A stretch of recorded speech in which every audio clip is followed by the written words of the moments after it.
अस्सलाम वालेकुम, my name is Hamza.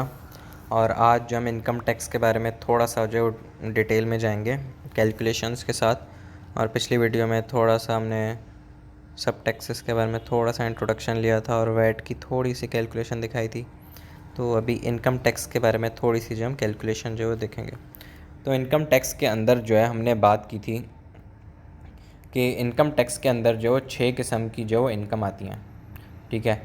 Employment income आती है, पेंशन आती है, प्रॉपर्टी आती है, ट्रेडिंग आती है, इंटरेस्ट आती है और जो वो डिविडेंड इनकम जो है हमारे पास आती है, ठीक है। 6 किस्म की इनकम जो है हमारे पास इनकम टैक्स के अंदर आती हैं। पहली क्या एम्प्लॉयमेंट इनकम, दूसरी क्या पेंशन इनकम, तीसरी क्या प्रॉपर्टी इनकम, चौथी क्या ट्रेडिंग इनकम, पांचवी क्या इंटरेस्ट इनकम और जो छठी डिविडेंड इनकम, ठीक है। इसमें से 4 इनकम जो है वो नॉन सेविंग में लिखी जाती हैं। एम्प्लॉयमेंट इनकम हो गई, पेंशन इनकम हो गई, प्रॉपर्टी इनकम हो गई, ट्रेडिंग इनकम हो गई। ये शुरू की 4 इनकम जो है वो नॉन सेविंग के कॉलम में लिखी जाती है, या हम ये कह लें कि अदर के कॉलम में लिखी जाती है। इंटरेस्ट इनकम जो है वो सेविंग इनकम के कॉलम में लिखी जाती है और डिविडेंड इनकम जो है डिविडेंड के कॉलम में लिखी जाती है, ठीक है। तो ये 6 किस्म की इनकम है। तो हम इन सबको क्या करते हैं, हम इन सब इनकम को ऐड करते हैं तो हमारे पास आती है टोटल इनकम। हम इन सबको ऐड करते हैं तो हमारे पास आती है टोटल इनकम।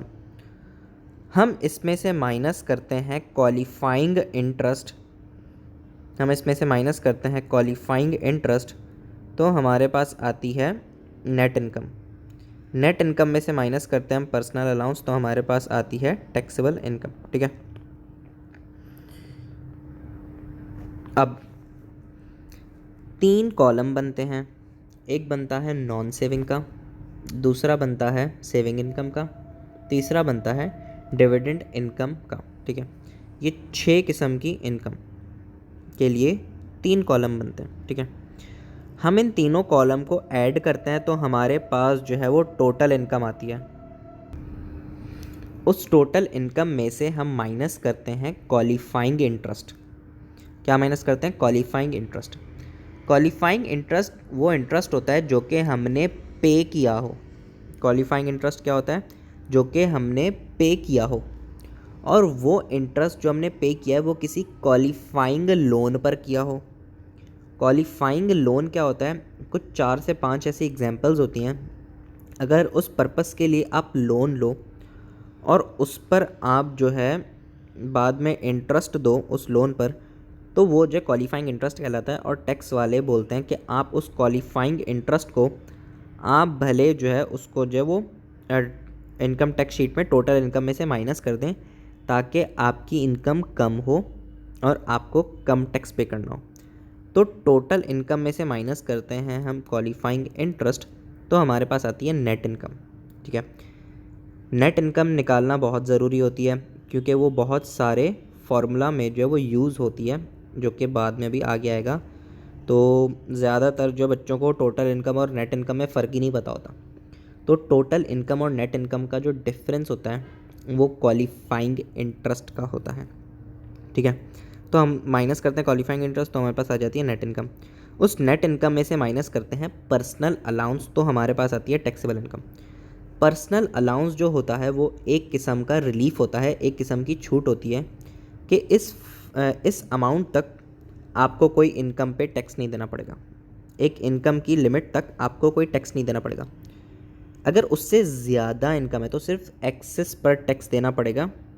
पर्सनल अलाउंस तक माफ़ है क्योंकि नाम ही क्या है? अलाउंस। अलाउंस का क्या मतलब होता है? फ़ायदा, बेनिफिट। हमें फ़ायदा दिया जा रहा है, हमें बेनिफिट दिया जा रहा है। तो पर्सनल अलाउंस जो है हमारी नेट इनकम को कम करता है, हमारी इनकम को कम करता है ताकि हमें टैक्स में बचत हो। अगर किसी इंडिविजुअल की नेट इनकम बहुत कम है और पर्सनल अलाउंस बहुत ज़्यादा है तो उस बंदे को कोई टैक्स पे ही नहीं करना पड़ेगा, ठीक है। इसकी अभी हम जो एक एग्जांपल करेंगे। तो अब सबसे पहले जो क्वेश्चन 1 करते हैं हम, ठीक है।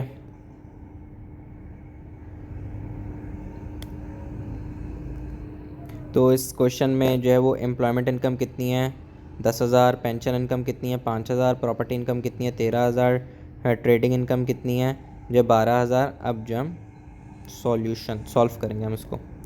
तो हमें जो है सिर्फ 4 इनकम गिवन है अभी, 5, 6 और छठी, यानी इंटरेस्ट इनकम और डिविडेंड इनकम अभी हमने नहीं ली, हमने सिर्फ 4 इनकम ली, एम्प्लॉयमेंट, पेंशन, प्रॉपर्टी और जो ट्रेडिंग। ठीक है, अब हमने सॉल्यूशन की हेडिंग डाली, हमने जो है वो हेडिंग दे दी इनकम टैक्स शीट की कि टैक्स किस तरीके से निकलना है। अब जैसे ही इनकम टैक्स शीट कैलकुलेट होती है, हम सबसे पहले तो जो है वो 6 की 6 इनकम जो है वो ऐड करके लिख देते हैं।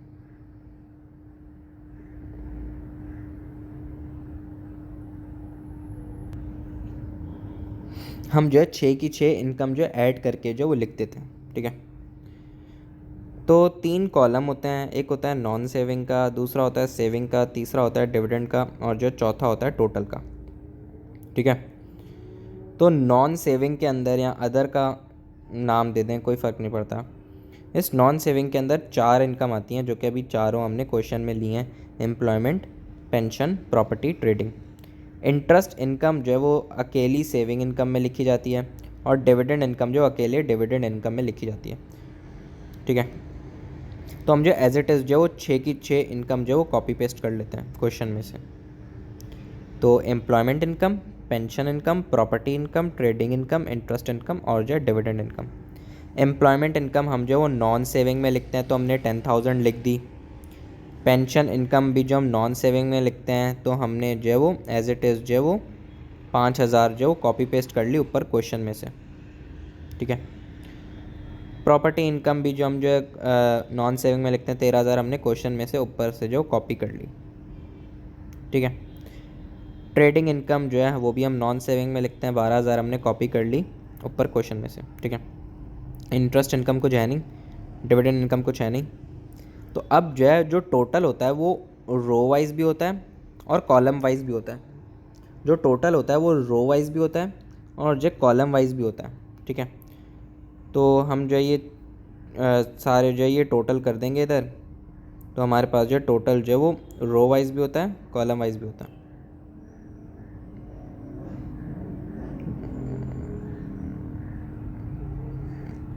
तो हम जब इनको ऐड करते हैं, टोटल करते हैं, तो हमारे पास क्या आती है,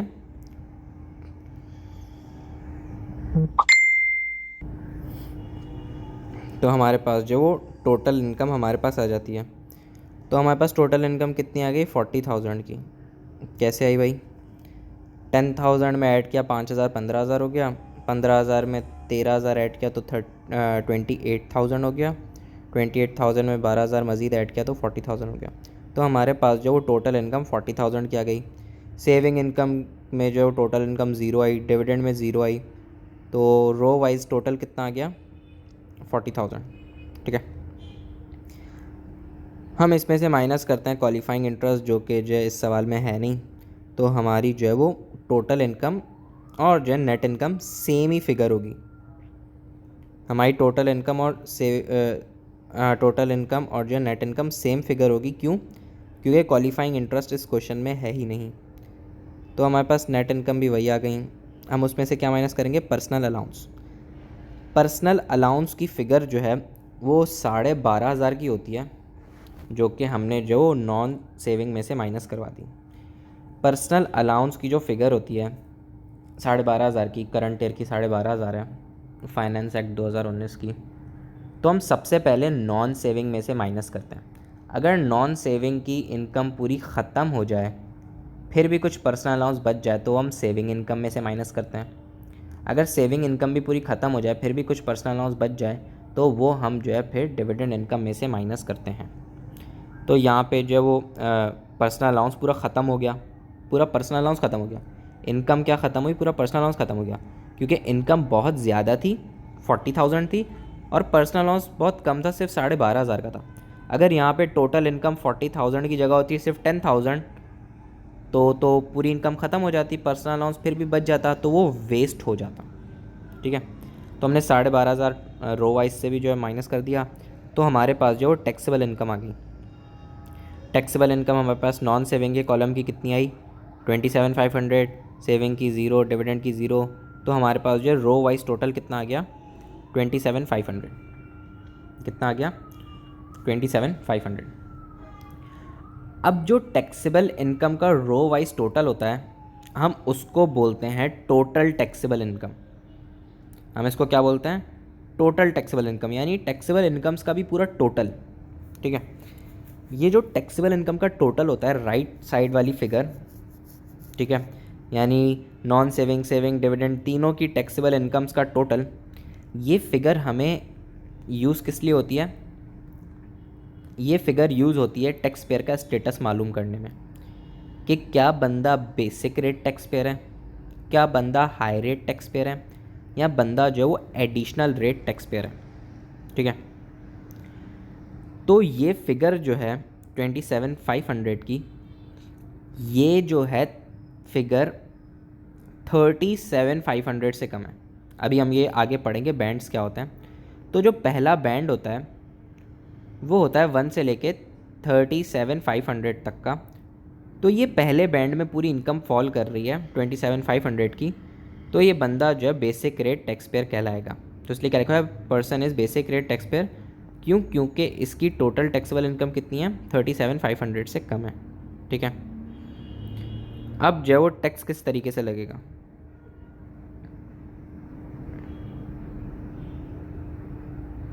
अब जो टैक्स किस तरीके से लगेगा?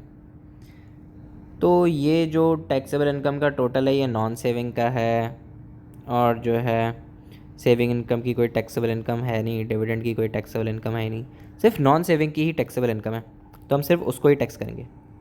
ठीक है, टैक्स कैलकुलेट करते हुए भी हम सबसे पहले नॉन सेविंग के कॉलम को टैक्स करते हैं, उसके बाद सेविंग इनकम के कॉलम को टैक्स करते हैं, उसके बाद डिविडेंड इनकम के कॉलम को टैक्स करते हैं।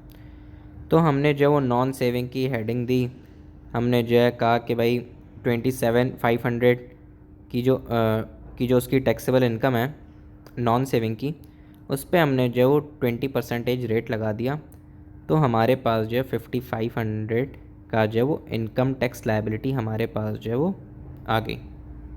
ठीक है, हमने क्या किया? सिंपल हमने जो है वो 27,500 पे 20% रेट लगा दिया, तो हमारे पास जो है इनकम टैक्स लायबिलिटी हमारे पास जो है वो आ गई। अब हम देखेंगे कि बैंड्स जो होते हैं वो जो है क्या होते हैं। बैंड जो होता है वो पहला बैंड स्टार्ट होता है 1 से लेके 37,500 का, जिसको हम जो पहला बैंड बोलते हैं, फर्स्ट बैंड। ठीक है, दूसरा बैंड जो स्टार्ट होता है वो 37,500 से लेके 1.5 लाख तक का होता है, जिसको बैंड 2 बोलते हैं। तीसरा बैंड जो वो 1.5 लाख से शुरू होता है और वो फिर ख़त्म ही नहीं होता, उसको हम जो तीसरा बैंड बोलते हैं। ठीक है, तो हमने जो ये बात कही थी कि हमने कहा था ये वाली जो फिगर है ये जो है ये बंदा जो बेसिक रेट टैक्स पेयर है। क्यों? क्योंकि इसकी जो वो टोटल टैक्सेबल इनकम जो है वो पहले बैंड में ही फॉल करती है, 37,500 से कम है। तो बैंड्स जो है ये होते हैं 1 से लेके 37,500 तक पहला बैंड, 37,500 से लेके 1.5 लाख तक दूसरा बैंड, और जो 1.5 लाख से ऊपर तीसरा बैंड। अगर ये टोटल टैक्सेबल इनकम, यहाँ वाली टोटल टैक्सेबल इनकम जो कि 27,500 आई है राइट कॉर्नर वाली, ये जो है 37,500 से कम है, ये पहले बैंड में फॉल करती है, तो इसीलिए हमने कहा कि ये बंदा जो है बेसिक रेट टैक्स पेयर है। ठीक है, अगर ये 27,500 की जगह कोई और बड़ी फिगर लिखी होती, 37,500 से ज़्यादा होती लेकिन 1.5 लाख से कम होती, तो हम वो बोलते कि वो जो उसकी टैक्सेबल इनकम है, टोटल टैक्सेबल इनकम, वो दूसरे बैंड में फॉल करती है, इसीलिए वो बंदा जो है वो हाई रेट टैक्स पेयर है। वो बंदा जो है वो हाई रेट टैक्स पेयर है। ठीक है, अगर जो है उसकी total taxable income right corner वाली वो 1.5 लाख से भी ज़्यादा होती, यानी तीसरे बैंड की होती, तो हम क्या बोलते कि बंदा जो है वो एडिशनल रेट टैक्स पेयर है। तो टैक्स पेयर का स्टेटस मालूम करते हुए भी हम ये देखते हैं, इस टोटल टैक्सेबल इनकम की जो फिगर है ये वाली, हम देखते हैं कि ये कौन से बैंड में फॉल करती है, तो हम जो पर्सन को जो वो नाम दे देते हैं कि भाई ये बंदा बेसिक रेट टैक्स पेयर है, या बंदा हाई रेट टैक्स पेयर है, या बंदा एडिशनल रेट टैक्स पेयर है। ठीक है, अब जो टैक्स कैलकुलेट होता है सबसे पहले वो जो नॉन सेविंग को हम जो टैक्स कैलकुलेट करते हैं उसका, जब उसका टैक्स कैलकुलेट हो जाता है फिर हम सेविंग इनकम को टैक्स करते हैं। जब सेविंग इनकम को टैक्स कर लिया जाता है उसके बाद हम थर्ड नंबर पे डिविडेंड इनकम को टैक्स करते हैं। ठीक है, अब जो टैक्स कैलकुलेट होता है वो भी इन बैंड्स के हिसाब से होता है। तो जो नॉन सेविंग की, यहाँ पे नॉन सेविंग की जो कि सिर्फ एक ही इनकम थी, नॉन सेविंग की जो टैक्सेबल इनकम आई थी जो वो 27,500, वो जो है पूरी की पूरी पहले बैंड में फॉल करती है, पहले के पहले बैंड में फॉल करती है पूरी 27,500। इसीलिए हमने उस पर जो है वो पहले बैंड की परसेंटेज लगाई 20%, क्योंकि नॉन सेविंग, सेविंग और डिविडेंड इनके अलग अलग रेट होते हैं। अगर कोई नॉन सेविंग की इनकम पहले बैंड में फॉल करती है तो उस पर 20% रेट लगता है, जो कि हमने यहाँ पे लगाया। क्यों?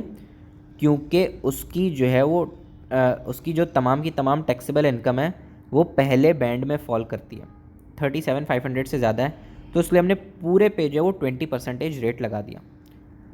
अगर अगर नॉन सेविंग की टैक्सेबल इनकम आती 50,000 रुपये, जो कि अभी बिल्कुल नेक्स्ट एग्जांपल में आने वाली है, 50,000 रुपये, तो 1 से लेकर 37,500 तक 20% रेट लगता। ठीक है, और 37,500 से लेकर 50,000 की फिगर, यानी जब तक हमारी जो है वो टैक्सेबल इनकम ख़त्म नहीं होती उतनी इनकम पर जो है वो 40% रेट लगता दूसरे बैंड का।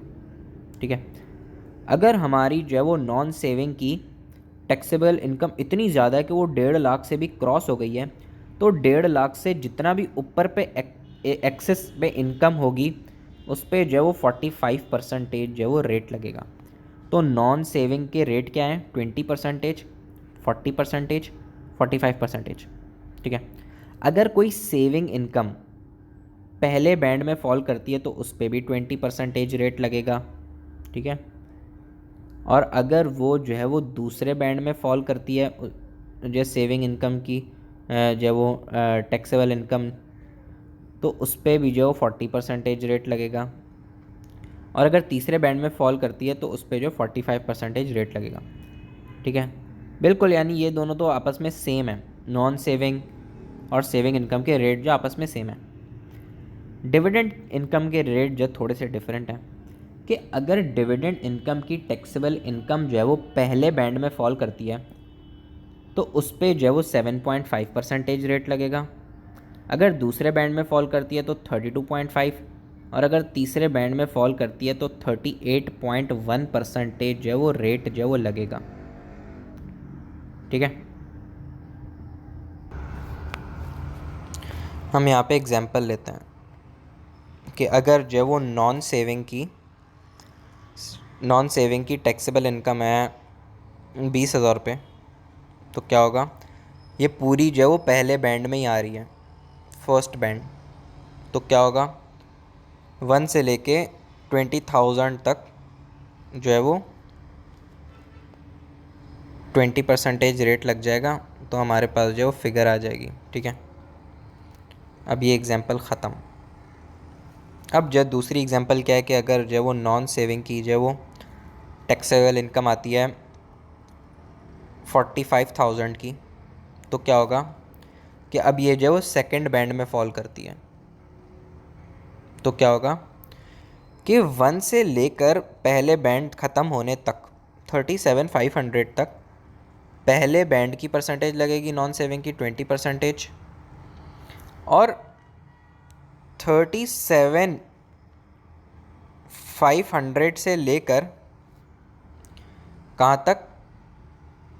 यहाँ तक 45,000 तक जितना भी इनका डिफरेंस होगा उस डिफरेंस पे दूसरे बैंड की परसेंटेज लगेगी 40%। तो हमारे पास जो फिगर आ जाएगी, तो इस फिगर को हम जो वो ऐड कर देंगे तो हमारे पास जो वो इनकम टैक्स लायबिलिटी हमारे पास जो वो आ जाएगी। ठीक है, अगर जो है हमारी जो है वो नॉन सेविंग की जो वो टैक्सेबल इनकम आती है 2 लाख रुपए, तो क्या होगा कि वो थर्ड बैंड में आ रही है। तो क्या होगा कि 1 से लेके 37,500 तक का जितना भी डिफरेंस है उस पर 20% रेट लगेगा। 37,500 से लेकर 1.5 लाख तक का, यानी जब तक दूसरा बैंड ख़त्म नहीं होता वहाँ तक का जितना भी डिफरेंस होगा उस पर 40% रेट लगेगा। और 1.5 लाख से लेकर कितना 2 लाख तक जितना भी डिफरेंस है उस पर जो 45% रेट लगेगा। तो हमारे पास जितनी भी ये फिगर्स आएंगी इन तीनों को ऐड करेंगे तो हमारे पास इनकम टैक्स लायबिलिटी हमारे पास आ जाएगी। ठीक है, तो इस तरीके से जो वो टैक्स जो वो कैलकुलेट जो वो किया जाता है। तो पहले बैंड की परसेंटेज कितनी होती है 20%, दूसरे बैंड की 40, तीसरे बैंड की 45 नॉन सेविंग के लिए। सेविंग इनकम के लिए भी वही 20%, 40% और जो 45%। और जो वो डिविडेंड इनकम के लिए कितनी जो है वो 7.5%, 32.5%, 38.1%। ठीक है, उसके बाद जो है वो क्वेश्चन नंबर 2, इसका डाटा पढ़ते हैं। एम्प्लॉयमेंट इनकम कितनी है 5,000, प्रॉपर्टी इनकम कितनी है 20,000, पेंशन इनकम कितनी है 25,000, ट्रेडिंग इनकम कितनी है 5,000। इस क्वेश्चन में क्वालिफाइंग इंटरेस्ट भी है कितना 2,000 का, जो कि टोटल इनकम में से माइनस किया जाता है। और हमारे पास जो है पे कितना है, पे एज यू अर्न 2,500 का। क्या पे एज यू अर्न, पे एज यू अर्न असल में होता क्या है, हम जब भी टैक्स शीट कैलकुलेट कर रहे होते हैं तो हम टैक्स में ग्रॉस अमाउंट्स लिखते हैं कि अगर साल में हमने पूरे साल में हमने जितना कुछ भी कमाया, अगर हमने पूरे साल में उस पर कुछ टैक्स भी बीच में पे किया था, अगर कोई हमने टैक्स बीच में पे किया था तो हम जो टैक्स डिडक्ट होने से पहले वाली अमाउंट्स जो वो टैक्स शीट में लिखते हैं। तो हम पूरी इनकम टैक्स लायबिलिटी निकाल के फिर हम उसमें से वो इनकम टैक्स लायबिलिटी में से वो टैक्स माइनस कर देते हैं जो कि हमने पूरे साल में पे किया हो। तो पे एज यू अर्न क्या होता है कि जब भी जो है कोई बंदा जो है वो एम्प्लॉयमेंट इनकम वगैरह कमाता है तो जो है कुछ ना कुछ जो है वो टैक्स जो है पूरे साल में पे करता हुआ आता है हर मंथ। इसीलिए जो वो सुना होगा आपने कि कहा जाता है कि यार सैलरी जो वो कट के मिली। तो वो जो वर्ड यूज़ किया जाता है ना, सैलरी कट के मिली, उस कट के मिली का मतलब क्या होता है कि इनकम टैक्स उसमें से माइनस होके फिर सैलरी मिली। तो जितनी ग्रॉस सैलरी है इनकम टैक्स माइनस होने से पहले, वो ग्रॉस सैलरी यहाँ टैक्स शीट में लिखी जाती है और पूरी इनकम टैक्स लायबिलिटी निकाल कर फिर उसमें से वो टैक्स माइनस कर दिया जाएगा जो कि पूरे साल में आपने पे किया था। तो ये जो पे एज यू अर्न है 2,500 का, ये सिंपल जो हम इनकम टैक्स लायबिलिटी में से माइनस कर देंगे। तो हमने जो वो नॉन सेविंग का कॉलम बनाया, सेविंग इनकम का कॉलम बनाया, डिविडेंड इनकम का जो है हमने कॉलम बनाया। अब जब हम एज इट इज़ 6 की 6 इनकम जो है वो कॉपी पेस्ट कर देंगे। ठीक है, तो employment income, pension income, property income और जो है ट्रेडिंग इनकम, इंटरेस्ट इनकम जो कि इस क्वेश्चन में नहीं है, डिविडेंड इनकम जो कि इस क्वेश्चन में नहीं है। ठीक है, तो जब इन 6 की 6 किस्म की इनकम को ऐड करेंगे तो हमारे पास क्या आएगी, टोटल इनकम। टोटल इनकम में से क्या माइनस करेंगे, क्वालिफाइंग इंटरेस्ट। तो हमारे पास नेट इनकम आएगी। नेट इनकम में से माइनस करेंगे हम जो पर्सनल अलाउंस, तो हमारे पास जो वो टैक्सेबल इनकम जो हमारे पास आएगी। ठीक है, तो हम 6 इनकम लिख लेंगे। एम्प्लॉयमेंट इनकम में हमने एम्प्लॉयमेंट इनकम जो है वो लिख लिया 5,000 का, और हमने जो है वो पेंशन इनकम में 20,000 लिख दिया, प्रॉपर्टी इनकम में 25,000 लिख दिया, ट्रेडिंग इनकम में हमने जो 5,000 लिख दिया। ठीक है, इंटरेस्ट इनकम है नहीं तो हमने डैश लगा दिया, डिविडेंड इनकम है नहीं तो हमने डैश लगा दिया। तो अब जो टोटल है वो हम जो रो वाइज भी करेंगे, कॉलम वाइज भी करेंगे।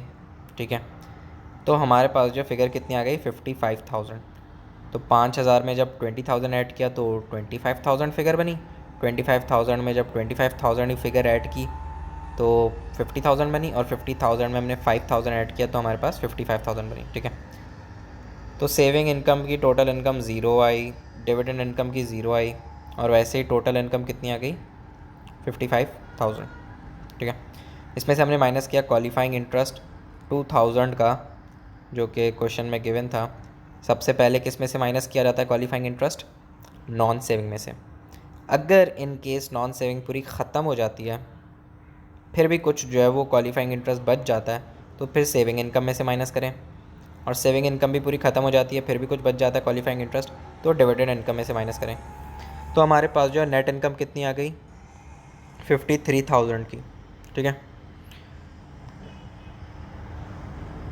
अब हमने इसमें से जो माइनस किया जो है वो पर्सनल अलाउंस। अब हम इसमें से क्या माइनस करेंगे? Personal allowance. पर्सनल अलाउंस जो है फाइनेंस एक्ट 2019 का कितना है 12,500 का, जो कि सबसे पहले किस में से माइनस किया जाता है? नॉन सेविंग में से।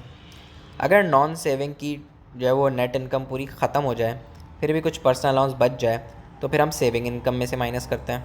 ठीक है, अगर जो है सेविंग इनकम की भी फिर जो है वो नेट इनकम पूरी ख़त्म हो जाए फिर डिविडेंड इनकम में से माइनस करते हैं।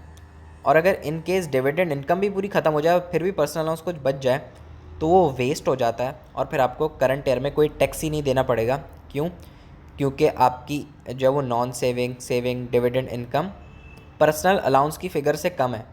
तो जब आपने कमाया ही पर्सनल अलाउंस से कम तो आपको कोई टैक्स ही पे नहीं करना पड़ेगा। तो हमारे पास जो टैक्सेबल इनकम कितनी आ गई 40,500 की। ठीक है, सेविंग इनकम में कुछ है नहीं, डिविडेंड इनकम में कुछ है नहीं, तो हमने रो वाइज टोटल में से पर्सनल अलाउंस माइनस किया तो हमारे पास जो टैक्सेबल इनकम आ गई 40,500। तो अब ये वाली जो फिगर है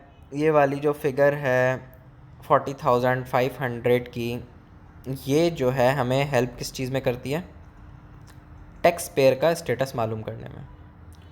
अगर ये फिगर जो है वो 37,500 से कम है तो बंदा बेसिक रेट टैक्स पेयर कहलाया जाता है। अगर 37,500 से ज़्यादा है और 1.5 लाख से कम है तो फिर वो बंदा जो है वो हाई रेट टैक्स पेयर कहलाता है।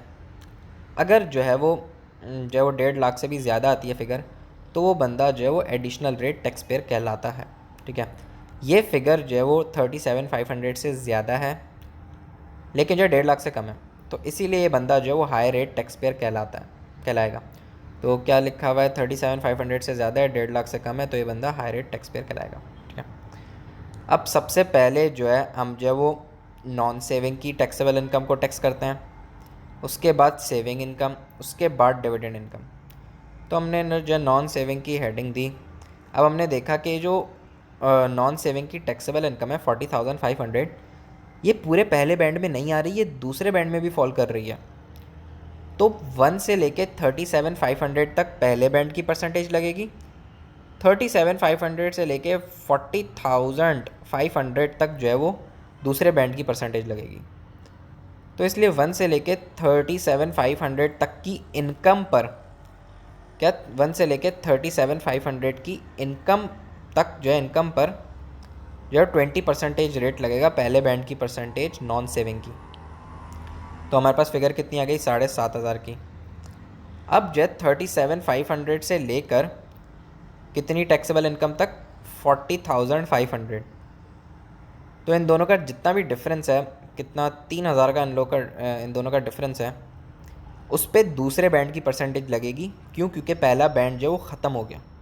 तो दूसरे बैंड की परसेंटेज कितनी होती है नॉन सेविंग की 40%, तो 40% लगाया तो हमारे पास फिगर कितनी आ गई 1,200 की। दोनों को ऐड किया तो हमारे पास जो 8,700 की फ़िगर आ गई इनकम टैक्स लायबिलिटी। इसमें से हमने पेई जो है वो माइनस कर दिया जो कि हमने शुरू में बात की थी। तो हमारे पास जो है वो 2,500 रुपये हमने माइनस किया तो हमारे पास जितनी फ़िगर आई 6,200 की, ये है इनकम टैक्स पेबल। अब ये प्योर वो फिगर है 6,200 की इनकम टैक्स पेबल जो कि हमें जो वो टैक्स वालों को पे करना है, HMRC वालों को पे करना है। उसके बाद जो वो तीसरे क्वेश्चन का जो वो डाटा क्या है, कि हमें जो डायरेक्ट टैक्सेबल इनकम गिवन है, टैक्सेबल इनकम कितनी है नॉन सेविंग की, 2 लाख रुपीस, ठीक है। और जो रिक्वायरमेंट क्या है कि भाई इनकम टैक्स लायबिलिटी निकालें। अब हमें जो वो डायरेक्ट टैक्सेबल इनकम किसकी गिवन है, नॉन सेविंग की, यानी ये वो फिगर है जिसमें से जो वो पर्सनल अलाउंस भी माइनस हुआ हुआ है, क्वालिफाइंग इंटरेस्ट भी माइनस हुई हुई है, सब कुछ माइनस हुआ हुआ है, और हमें हमारे पास जो है डायरेक्ट जो टैक्सेबल इनकम जो है हमें गिवन है 2 लाख रुपीज़ की। बस सेविंग इनकम की कोई टैक्सेबल इनकम नहीं है, डिविडेंड इनकम की कोई टैक्सेबल इनकम नहीं है, सिर्फ एक नॉन सेविंग की टैक्सेबल इनकम हमें 2 लाख रुपीज़ जो वो बता दी गई, ठीक है। अब हमें इनकम टैक्स लायबिलिटी निकालनी है, तो हमने जो वो सॉल्यूशन लिखा, हमने जो वो टैक्सेबल इनकम लिखी जो कि नॉन सेविंग की कितनी है 2 लाख रुपीज़, सेविंग इनकम की कितनी है 0, डिविडेंड इनकम की कितनी है 0, तो हमारे पास जो वो टोटल टैक्सेबल इनकम कितनी आई, जो वो 2 लाख रुपीज़ ही, ठीक है, 2 लाख रुपीज़ ही जो हमारे पास जो फिगर आई, ठीक है। तो ये फिगर जो है 2 lakh rupees row wise total, ये जो है फिगर 37,500 से भी ज़्यादा है, 1.5 लाख से भी ज़्यादा है, तो ये बंदा जो है वो एडिशनल रेट टैक्स पेयर कहलाएगा। तो इसीलिए क्या लिखा हुआ है कि ये फिगर 1.5 लाख से भी ज़्यादा है, यानी ये तीसरे बैंड में फॉल करती है, तो इसीलिए जो है बंदा जो एडिशनल रेट टैक्स पेयर कहलाएगा, ये बंदा जो है वो एडिशनल रेट टैक्स पेयर कहलाएगा। अब टैक्स किस तरीके से कैलकुलेट होगा, ठीक है। तो हमने नॉन सेविंग की हेडिंग दी, ठीक है, नॉन सेविंग की हमने हेडिंग दी, और हमने जो है कहा कि भाई 1 से लेकर 37,500 तक का इनकम का जितना भी डिफरेंस है उस पे जो है वो उस पे जो है वो पहले बैंड की परसेंटेज लगेगी 20% नॉन सेविंग की, ठीक है। तो जितनी भी जो है वो फिगर आई होगी, ठीक है, 7,500 आती है, लेकिन जितनी भी फिगर आई होगी, ठीक है, 37,500 से लेकर अब जो है वो 1.5 लाख तक की इनकम पर, ताकि पूरा जो दूसरा बैंड तो ख़त्म हो, तो 1.5 लाख तक का जितना भी डिफरेंस होगा, जितना भी डिफरेंस होगा 37,500 से लेकर 1.5 लाख तक का जितना भी डिफरेंस होगा उस पे जो है 40% दूसरे बैंड की जो है परसेंटेज लगेगी। तो कितना डिफरेंस है, 1,12,500 का जो डिफरेंस है, 37,500 से लेके 1.5 लाख तक का डिफरेंस कितना है, जो है वो 1,12,000 1,12,500 रुपये, ठीक है, 1,12,500, उस पे जो है वो दूसरे बैंड की परसेंटेज लगेगी 40%, तो हमारे पास जो भी जो है वो फिगर आई होगी, ठीक है। उसके बाद हमारी टैक्सेबल इनकम तो 2 लाख रुपए है, इसमें से इस 2 लाख रुपीज़ में से 37,500 भी जो टैक्स हो गया, और मज़ीद जो है वो 1,12,500 भी टैक्स हो गया, यानी इन दोनों को अगर हम ऐड करें तो ये जो वो 1.5 लाख बनता है। इन दोनों फिगर्स को अगर हम ऐड करें तो 1.5 लाख बनता है। तो हम ये कह सकते हैं कि इस 2 लाख की फ़िगर में से 1.5 लाख तक, क्या 2 लाख की फ़िगर में से 1.5 लाख तक की जो इनकम है उस पर टैक्स लग चुका, उस पर टैक्स जो लग चुका। अब रिमेनिंग जो 50,000 बची हुई है वो जो है वो तीसरे बैंड में फॉल करती है, थर्ड बैंड में, किस में, थर्ड बैंड में। तो इसलिए क्या लिखा हुआ है भाई, 1.5 लाख से लेकर 2 लाख तक का जितना भी डिफरेंस है, ऑब्वियसली सी बात है 50,000 का, उस पर तीसरे बैंड की परसेंटेज जो वो लगेगी 45%। तो हमारे पास जो भी फिगर आई होगी, इन तीनों फिगर्स को जब हम ऐड करेंगे तो हमारे पास जो वो इनकम टैक्स लायबिलिटी आ जाएगी, जो कि कितनी फ़िगर है, 75,000।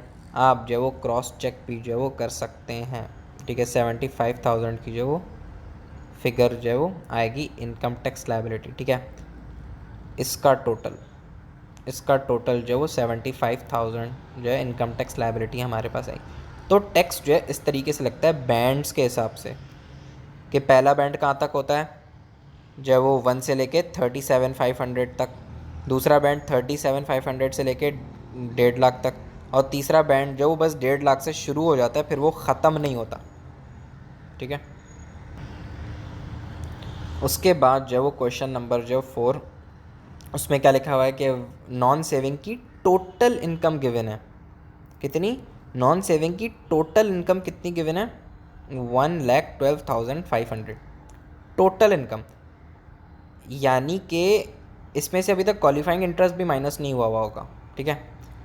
और हमें जो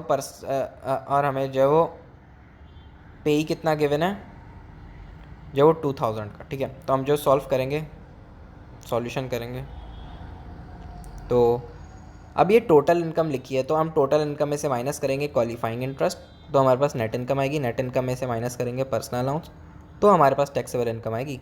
क्यों? क्योंकि ये टोटल इनकम गिवन है।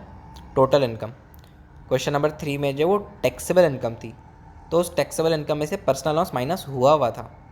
अब यहाँ पे टोटल इनकम दी हुई है, यानी इसमें से अभी क्वालिफाइंग इंटरेस्ट जो कि सवाल में है नहीं, तो नेट इनकम सेम ही आएगी। तो नेट इनकम में से अभी हमें पर्सनल अलाउंस जो माइनस करना है 12,500 का। तो हमने नॉन सेविंग का कॉलम लिखा, सेविंग का, डिविडेंड का हमने जो कॉलम जो लिख दिया, ठीक है। तो अब हमें जो डायरेक्ट जो टोटल इनकम गिवन है, ठीक है, नॉन सेविंग का टोटल, सेविंग का टोटल, डिविडेंड का टोटल, उसमें से हम क्या माइनस करते हैं? क्वालिफाइंग इंटरेस्ट, तो हमारे पास नेट इनकम आती है। तो अभी जो नेट इनकम और टोटल इनकम जो सेम है, तो इसलिए हम जो डायरेक्ट जो टोटल इनकम में से पर्सनल अलाउंस माइनस कर रहे हैं, क्योंकि नेट इनकम और टोटल इनकम में कोई भी जो अभी डिफरेंस जो वो नहीं है। तो हम पर्सनल अलाउंस माइनस कर देंगे, तो हमारे पास जो वो टैक्सेबल इनकम जो हमारे पास आ जाएगी। तो हमने नॉन सेविंग की टोटल इनकम में रखा 1,12,500, उसमें से माइनस कर दिया पर्सनल अलाउंस जो है वो 12,500 का, तो हमारे पास जो वो टैक्सेबल इनकम कितनी आ गई? 1,00,000 रुपये की, ठीक है। नॉन सेविंग में कुछ था नहीं, सॉरी, सेविंग इनकम में कुछ था नहीं, डिविडेंड इनकम में कुछ था नहीं, सारी की बात सारी कहाँ पे थी? नॉन सेविंग में, ठीक है। तो हमारे पास रो वाइज भी जो वो टोटल आ गया, ठीक है।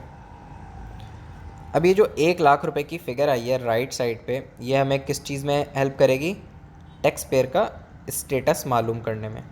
तो ये फ़िगर 37,500 से ज़्यादा है, लेकिन 1,50,000 से कम है, तो इसीलिए ये बंदा जो है वो हाई रेट टैक्स पेयर कहलाएगा, ठीक है।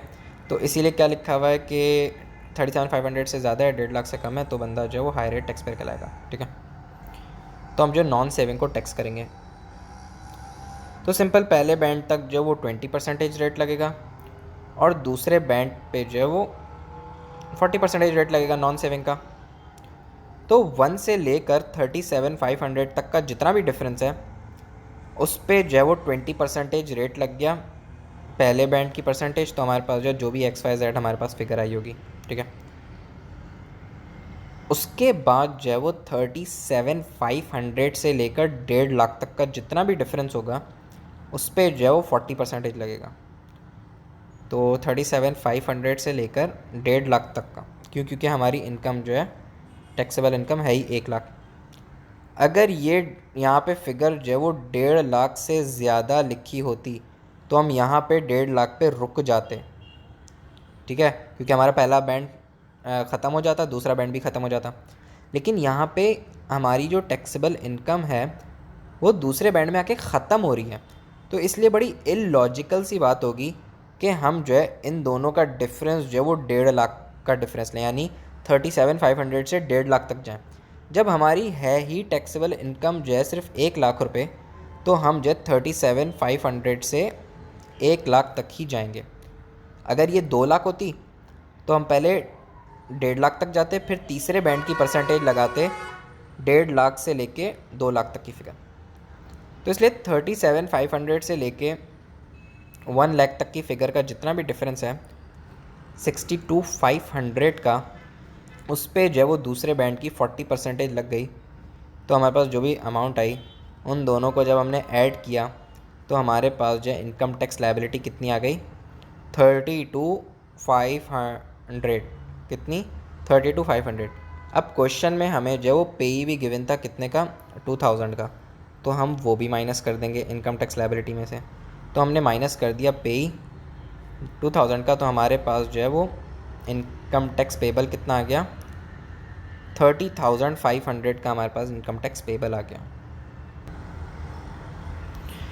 उसके बाद हम थोड़ा सा एक एक्स्ट्रा क्वेश्चन करते हैं ताकि हमें जो वो समझ आ जाए बात।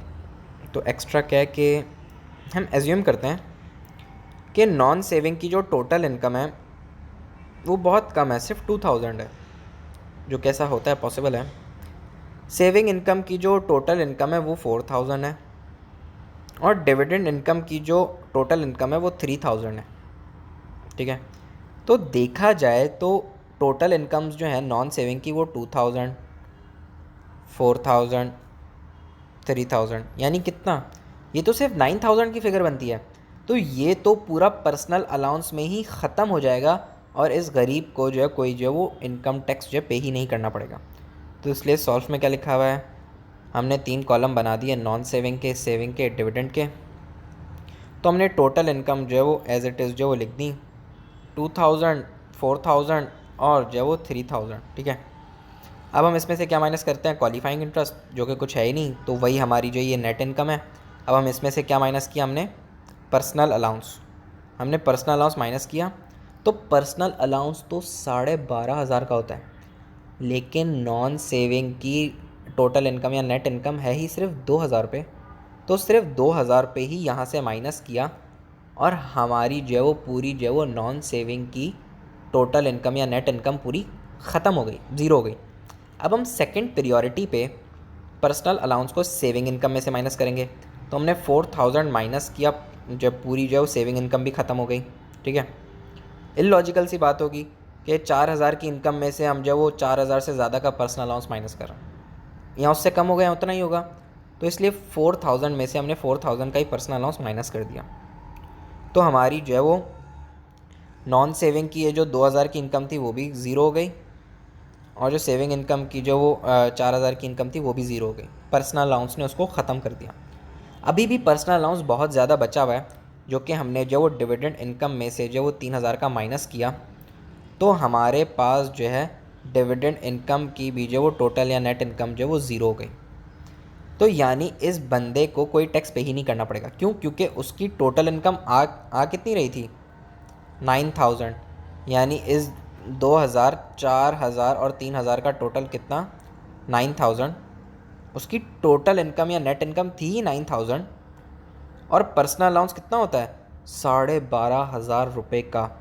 तो इसीलिए जो है इसमें से पूरा ही जो वो 9,500 का ही, सॉरी, पूरा जो है वो 9000 का ही जो वो पर्सनल अलाउंस माइनस किया, तो हमारे पास जो टैक्सेबल इनकम कितनी आ गई, नॉन सेविंग की ज़ीरो, सेविंग की ज़ीरो, डिविडेंड की ज़ीरो, और वैसे भी टोटल ज़ीरो। तो कोई जो है वो टैक्स ही नहीं पे करना पड़ा। ठीक है, नो टैक्स पड़ी। पर्सनल अलाउंस जो रिमेनिंग बचा वो वेस्ट हो गया, क्योंकि होता कितना है, 12,500 का, और यहाँ पे कंज्यूम कितना हुआ, सिर्फ 9000। 2000 जो है वो नॉन सेविंग ने किया, 4000 जो है वो सेविंग ने किया, 3000 जो है वो डिविडेंड ने किया। तो रिमेनिंग जितना भी बचा वो जो है वो वेस्ट हो गया। ठीक है।